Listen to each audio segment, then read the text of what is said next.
Hello friends, welcome back to Sonugiri Kannada vlogs. ಎಲ್ಲರೂ ಹೇಗಿದ್ದೀರಾ? ನಾನು ತುಂಬಾ ಚೆನ್ನಾಗಿದ್ದೀನಿ. ಹೋಪ್ ನೀವು ಕೂಡ ಚೆನ್ನಾಗಿದ್ದೀರಾ ಅಂತ ಭಾವಿಸ್ತಾ ಈ ವಿಡಿಯೋನ ಸ್ಟಾರ್ಟ್ ಮಾಡ್ತಾ ಇದ್ದೀನಿ. ತುಂಬ ದಿನವೇ ಆಗಿತ್ತು ವ್ಲಾಗ್ಸ್ನ ಮಾಡಿ, ನಿಯರ್ 1 ಮಂತ್ ಆಗಿದೆ. ಏನಪ್ಪ ಇವತ್ತಿನ ವ್ಲಾಗ್ ಅಂದರೆ, ಇವತ್ತಿಗೆ ನನ್ನ ಮಗಳಿಗೆ 1 ತಿಂಗಳು ಕಂಪ್ಲೀಟ್ ಆಗಿದೆ. ಅದಕ್ಕೆ ಮನೇಲಿ ಸಿಂಪಲಾಗಿ ಫೋಟೋಶೂಟ್ ಮಾಡೋಣ ಅಂತ ಅಂದ್ಬಿಟ್ಟು ನಾನು ಒಬ್ಬಳೇ ಇರೋದ್ರಿಂದ ಸಿಂಪಲಾಗಿ ಮಾಡ್ಕೊಂಡಿದ್ದೀನಿ. ಯಾರೂ ಇಲ್ಲದೆ ಮಾಡೋದಕ್ಕೆ ಸ್ವಲ್ಪ ಪಾಪುನ ಒಂದೇ ಮ್ಯಾನೇಜ್ ಮಾಡಿಕೊಂಡು ಮಾಡೋದು ಕಷ್ಟ ಆಯಿತು.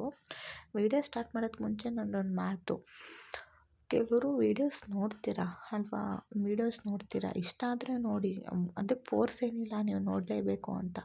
ನೋಡೋದನ್ನು ನೋಡ್ತೀರಾ ಮತ್ತು ಬೇರೆಯವ್ರ ಹತ್ರ ಹೋಗಿ ಏಂತಕ್ಕೆ ಕೆಟ್ಟದಾಗಿ ಹೇಳ್ತೀರಾ, ಇವ್ರಿಗೆ ಮಾಡೋಕ್ಕೆ ಕೆಲಸ ಇಲ್ವಾ ಮನೆಯಲ್ಲಿ, ಯಾವಾಗಲೂ ಹಿಂಗೆ ಎಲ್ಲೋದ್ರೂ ವೀಡಿಯೋ ಮಾಡಿಕೊಂಡು ಆ ವಿಡಿಯೋ ಯಾಕೆ ಮಾಡಬೇಕು, ಈ ವಿಡಿಯೋ ಯಾಕೆ ಮಾಡಬೇಕು ಅಂತೆಲ್ಲ ಏಂತಕ್ಕೆ ಹೇಳ್ತೀರಾ.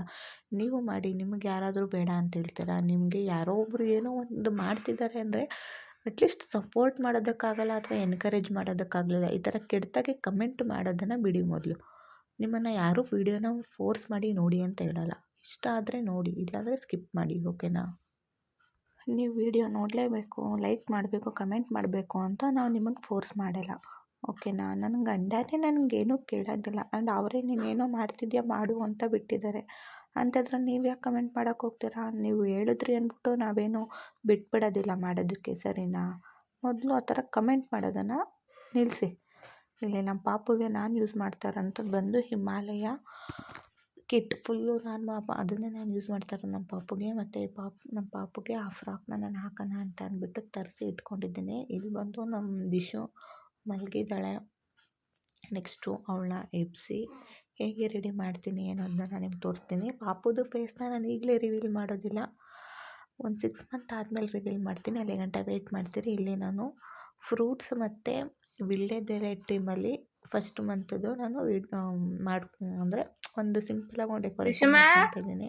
ಅದೇ ಕಳೆದ್ಬಿಟ್ಟಲ್ಲ, ಅದೇ ಬಂದ್ಬಿಟ್ಟು ಕಣೆ ಇಟ್ಕೊಂಡು ಕಷ್ಟ ಆಯಿತು. ಅದಕ್ಕೋಸ್ಕರ ಸಿಂಪಲಾಗಿ ಈ ಮಕ್ಕಳಿಗೆ ಫೋಟೋ ತೆಗೆಯೋದಕ್ಕೆ ಎಷ್ಟು ಕಷ್ಟ ಅಂತ ಅಂದರೆ, ಅವಳನ್ನು ತಿರುಗಿಸೋಕ್ಕೆ ಫೋಟೋ ತೆಗ್ಸೋಕ್ಕೆ ಎಷ್ಟು ಕಷ್ಟಪಟ್ಟಿದ್ದೀನಿ ಗೊತ್ತಾ. ಅಳ್ತಾನೆ ಇದ್ಲು ಅವಳು, ಸರಿ ಫೋಟೋನೇ ತೆಗ್ಸ್ಕೊತಾ ಇರಲಿಲ್ಲ. ಹಂಗೂ ಸ್ವಲ್ಪ ಫೋಟೋಸ್ ಪರವಾಗಿಲ್ಲ ಚೆನ್ನಾಗಿ ಬಂತು. ಅಷ್ಟು ಎಫರ್ಟ್ ಹಾಕಿದ್ಕೂ ಪರವಾಗಿಲ್ಲ, ಓಕೆ ಅನ್ಸ್. ಈ ವ್ಲಾಗ್ ನಿಮಗೆ ಇಷ್ಟ ಆಗಿದೆ ಅಂದ್ಕೊಳ್ತೀನಿ. ಇಷ್ಟ ಆಗಿದ್ದರೆ ಪ್ಲೀಸ್ ಒಂದು ಲೈಕ್, ಶೇರ್, ಕಮೆಂಟ್ ಹಾಗೂ ಸಬ್ಸ್ಕ್ರೈಬ್ ಮಾಡ್ಕೊಂಡು ವಿಡಿಯೋ ನೋಡಿ ಅಂತ ಈ ವ್ಲಾಗ್ನ ನಾನು ಇಲ್ಲಿಗೆ ಎಂಡ್ ಮಾಡ್ತಾಯಿದ್ದೀನಿ. Thank you for watching. Love you all.